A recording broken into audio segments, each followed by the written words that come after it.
From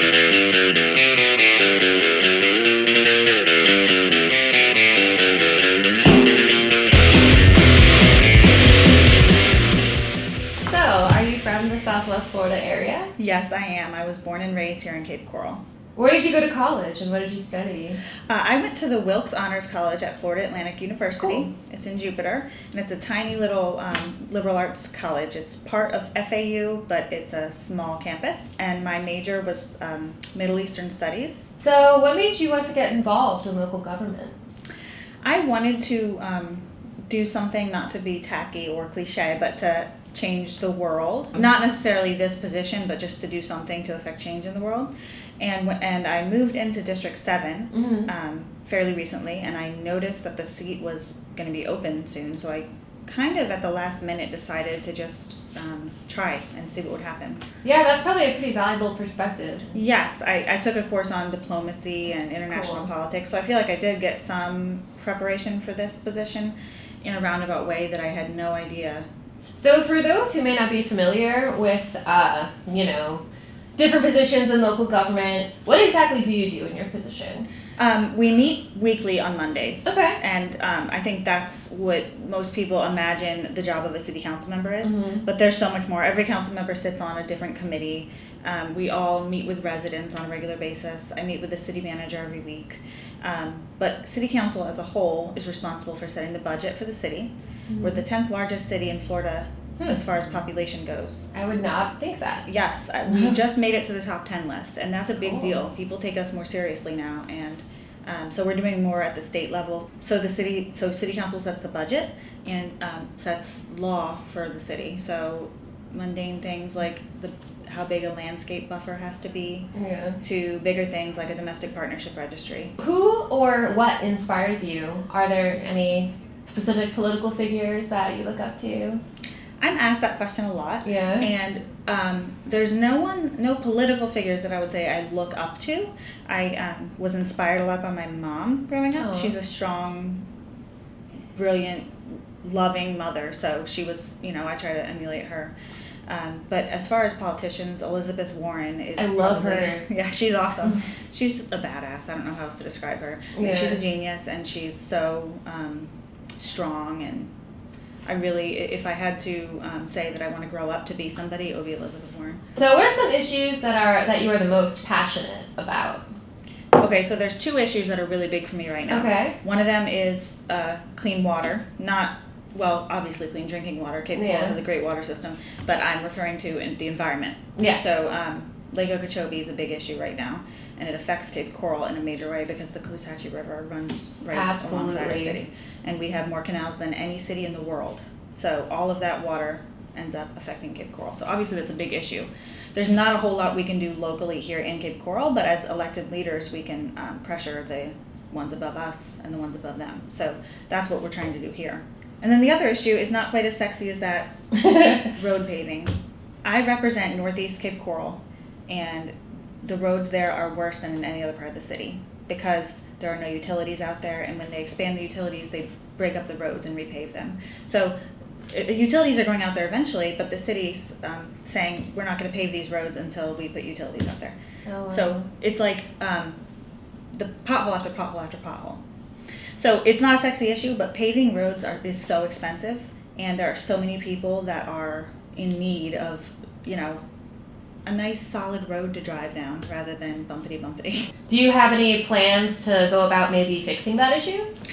We have a lot of money dedicated to paving right now. Mm-hmm. For 5 solid years, we spent $0 on paving. I think it was from 2007 to 2012, $0. So we're putting a lot of money towards it now, but I think we need to focus on the north. So what changes would you like to see in local government? I would like to see more young people get involved, not just as elected officials, but I would love to see a young person come speak to council about capital expansion fees, or it seems like a lot of the people that come and talk to us and are involved in government are older retired people, and there's nothing wrong with that, but Cape Coral has grown so much to be a family town and middle-aged people. I mean, there's so many more people than just retired folks, so I'd love to see more people getting involved here that are closer to our demographic. So what is your favorite thing about working in local government? All the people.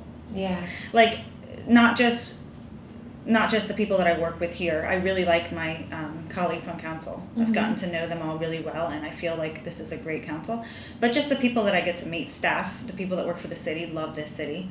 And just everyday people that come in with a problem. It feels so good to solve a problem, even if it's just getting an invasive tree cut down, or, fixing a dispute with a neighbor. It's very satisfying. What is the most difficult thing about working in local government?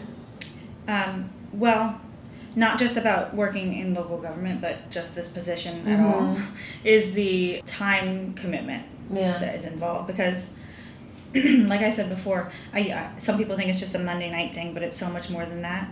And it's like a 24/7 job, because a disaster can come anytime. There could be a shooting anytime, so it's like you're always on. So what is it like being a woman in local government? Do you face sexism in your position? No, other than this one incident I'll tell you about. Okay. I was at a meeting with a lot of other elected officials from other municipalities in the county, and I was getting myself coffee, and an older male elected official that I won't name, who I had met before, thought that I was an employee, like serving coffee to him. Nope, I belong here too. Not that, it's not even a bad thing to be a secretary or an employee, but he had met me before, and he clearly didn't remember. I'm not sure, I'm sure I'm young and I'm female, so I fit the role in his mind of secretary. So I don't hold it against him, but to me that was probably an unconscious bias that he had. So in a day and age where there's such a low voter turnout, what do you think could incentivize a higher turnout among young voters, or voters in general even? Yeah, in Cape Coral it's really bad. I think part of the reason in Cape Coral is because our elections are in odd years, and obviously the state and the presidential elections are in even years. I think if we moved to even years, we'd have more voters. That's a very simple solution. It is a simple solution, but then I worry if they wouldn't be as informed, because they're already at the polls to vote for these higher level offices, but they might not know, much about city politics. So it's like, I get why it is the way it is now, and I get why people want to change it, but there's pros and cons either way. Absolutely. Another thing we're talking about doing is participatory budgeting, which is where you have people from the community come in and you say, here's $100,000, choose a way to spend it that, impacts the community in a positive way. And it's done, some other communities have done this and they've had really cool results. So we're talking about doing that this year. I think that'll get a lot of people that would not have been involved in government to come in and learn about the process of how a city spends its money, and get a good project done and get more people involved. So hopefully that will bring more people out. That sounds like a great idea. Both of those, yeah. If you could make any of your goals as a local politician come to fruition, which would you choose? I would repave the entire Northeast. The entire North. Nice. I'll help the Northwest too. Yeah. So, no, honestly, that would be like my dream. Do you have any advice for aspiring aspiring politicians? Or? Inform yourself. Yes. When I ran for office, there were some candidates running for just various other offices. You see them all at every event. We all go to the same events to try to win people over. A lot of them were so uninformed about where they were running for or what they were running for. So, if you're running for city council, go to every meeting, every possible meeting, read all the minutes, learn as much as you can. That's my number one piece of advice, is just knowledge is power. Are there any events that you're involved with that you'd like us to know about? Absolutely. Every Monday at 4:30 here at City Hall, City Council meeting. It's a great learning experience, and the public is free to comment for 3 minutes on anything they want to talk about. So I highly recommend, if you've never been to a council meeting, at least come and see what we do. So where can we find you online? I have a city Facebook page. It's Jessica Cosden, District 7 council member. And that's on Facebook? Yep. Cool. And I'm also on Twitter. Awesome. And Instagram. All right, good to know. So just my full name, Jessica Cosden. All right, cool. So thanks for sitting down with us, Jessica. Thank you very much for coming. Are you from the Southwest Florida area? No. And no, you're not. What? Okay. Well, what brought you here? Family. Family. Yeah, we've been coming down my whole life, for the holidays and things like that. And I fell in love with the area. And my husband's family moved here. My parents are here, and so we just kind of followed along. Where did you go to college? I went to U of M, and I went to Yale. and UPenn. Oh, Wow. great. Yeah. What did you study? A lot. All of the things. That's All the the best good answer. things. No, actually I started out in music, like I was telling you earlier. Right. And then I started getting into political science. I studied zoology for a little bit, but then, law and all of that just kind of like took over. I started falling in love with constitutional law. What made you want to get involved with government? It is something that I've always had a passion for, and I fell in love with the Constitution, like I said, studying in school. But I was working on the presidential election in 2008, and in 2012 I was down here in Florida. Oh, wow, okay. And I was knocking on doors and talking to people over the phone and found out that they really didn't have representation who truly represented them. Wow. You know, so people were having issues with like their social security check, or they didn't know where to go for veterans benefits, and you know, they were having a hard time keeping their lights on and keeping food on their table. And you know, I know what it's like to struggle. You know, my husband and I have gone through it all, I think, 30 years later. And I knew where to go to get them help, and I knew what could be done to help them, and they didn't know where to go. So I felt like, well, I could educate, I could do some things to help, and then it really became clear that they needed a representative who was going to fight for them. And I am a fighter, so I decided to run. What inspired you to become so passionate about these groups, like with senior citizens, disabilities, veterans? I know you just kind of answered that a little bit in the previous question, but what kind of was like your aha moment, like, okay, this is what I want to do? So, like when I was in college, I was working part-time while I was going to school, because you need to. You have to make a living, you have to pay your tuition, you've got expenses. Of course. I was working in a nursing home. Oh, wow. And I used to love taking care of the senior citizens in the nursing home. Their families had just kind of abandoned them there, and they didn't really have anybody, so I kind of, I actually fell for each and every one of them. I would wake up in the morning, they'd wake up in the morning, and, I would have breakfast with them and just talk to them and help them get dressed. And, the assistance that they needed was very minimal, but it really attached me to the senior community. And while I was working on the Obama campaign, I realized that these same senior citizens were having a difficult time down in Florida, and they didn't know where to go. I also do a little bit of volunteering with veterans. Great. And a lot of our veterans are senior citizens, and so that, tugs at my heartstrings. But I feel like I can do, this has given me the opportunity to kind of like do something more. Senior citizens shouldn't have to decide whether or not they're going to put food on their table or take their medication. That just breaks my heart. Now, can you talk a little bit more about your ideas for the preservation of water quality in Lake Okeechobee as well as Everglades? Oh my goodness. Yeah. I know that's a mouthful. Yeah.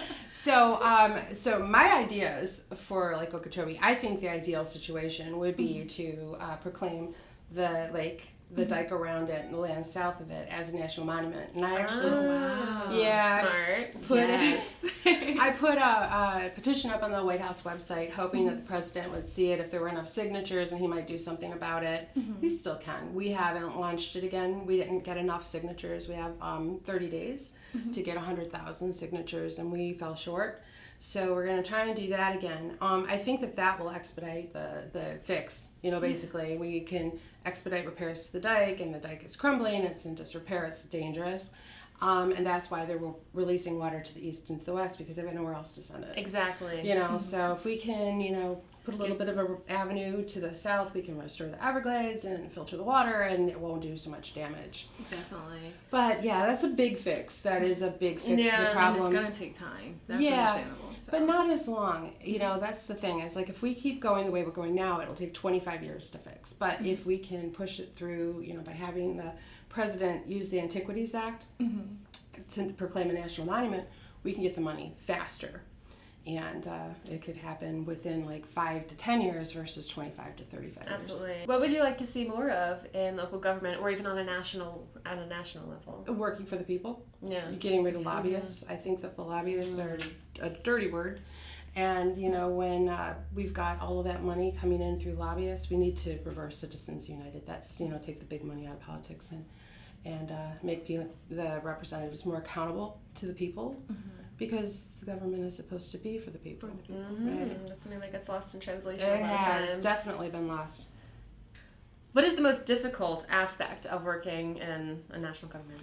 So I don't know because I haven't been elected yet, but I'm sure it's trying to find people who will work with you to try and pass, the things that need to be passed. Like any legislation that I would put through, and I've actually written legislation already. Oh, cool. That I would like to see actually be implemented and signed into law, is trying to find somebody who feels as passionate as you do so that, you can get it done. Because, not only do you have to find co-sponsors, then you have to get the House to bring it to the floor for a vote, and then it has to go to the Senate and be voted on, and it can't change. And a lot of times, on either side, they're going to want to add this or that, and I'm tired of having, everybody put their Christmas wish list in on, these must-pass bills. Yeah. That's got to stop. Yeah. And it has to be, like maybe just one subject in the bill, and then, we can pass things that'll be good for everybody.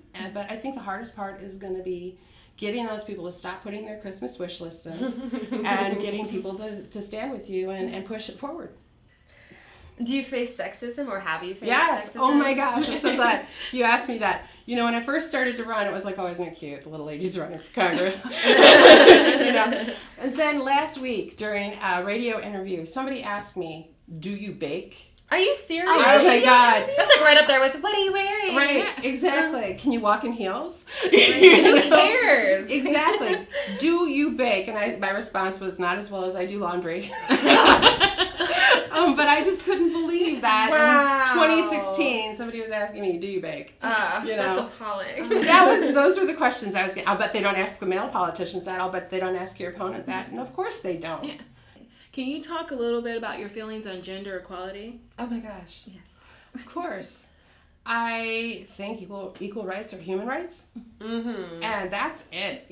There should be no split divide anywhere, anytime, any way. You are who you are in your brain, and that makes you as an individual special no matter what you are or who you love. And this division, as far as transgender bathroom issues and, not being allowed to LGBT community, not being allowed to marry the person that they love or being discriminated in their workplace, that's disgusting. Agreed. And we really have to just say, hey, you know what? This is the way it is. This is the way people are. People are allowed to be different, and they shouldn't be held to your standard just because you don't like it. Or because it makes you a little uncomfortable. Get with it. Yeah, that's something It's 2016, people. Get it together. Like, honestly, I just can't wait for the day when this isn't even a political issue, you know? I can't believe that it is a political issue. Mm-hmm. What do you think could be done to incentivize people to be more proactive about getting out and voting, especially among young voters? I actually go out to some of these two-year colleges. I know a lot of adjunct professors who let me come in not to campaign but to give a civics lesson, on how important it is to get out and vote and how every vote matters. Every vote does matter. I mean, our mayor won by, I think, 118 votes. Wow, in Cape that's Coral. very small. Yeah, and some reporter asked me yesterday, because I can't vote for myself yet. I don't live in my district yet. And he says, well, what if you lose by 2 votes? And I said, well, then, oh my gosh, I don't know what I'd do. But I really think that, people don't understand the importance. They go out, for the big presidentials, and they don't show up for, for the city council. I mean, our city council had, a 13% turnout, I think. Registered voters was 13% who came out to vote. 13. And these are the people that make the laws that affect your everyday life immediately. And if you want change, or you want, things to be zoned in a certain way, or you want a traffic light or a stop sign or, something, you gotta go vote. So. Do you have any advice for aspiring politicians? Sure. Don't do it. No, I'm kind of a jokester. I love it. No, so yes, train. Learn what you're doing. You get so many politicians or just people that want to run for office that aren't really politicians. Get some experience behind you. Work on some campaigns. At least know what your team is supposed to be doing. Go to some trainings if you can. Learn how to raise money. I think that is something that people don't understand. It does take money to fuel the the campaign. If somebody wants to do something and run for office, I encourage them to get involved and know what they're running for too, because a lot of people are like, oh, I think I'm going to run for, Senate. Okay. U.S. Senate. Have you ever held office before? No. Have you ever run? No. What are you doing?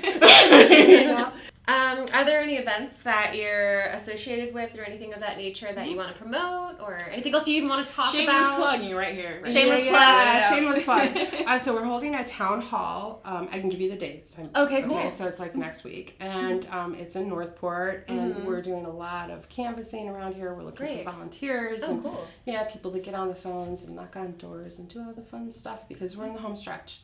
We have 1 week from today, ballots start hitting mailboxes. Okay, so where can we find your website and learn a little bit more about you for those that don't know really much about you right now? So the website is my first and last name.com, April Freeman, A-P-R-A-L like the month, and then Freeman, F-R-E-E-M-A-N, freeman.com. And there's everything there, everything. My position on issues, donate, volunteer, register to vote. You can just go there and do just about anything that would be helpful. Well, thanks for sitting down with us today. Thank you so much. Pleasure. It was so much fun.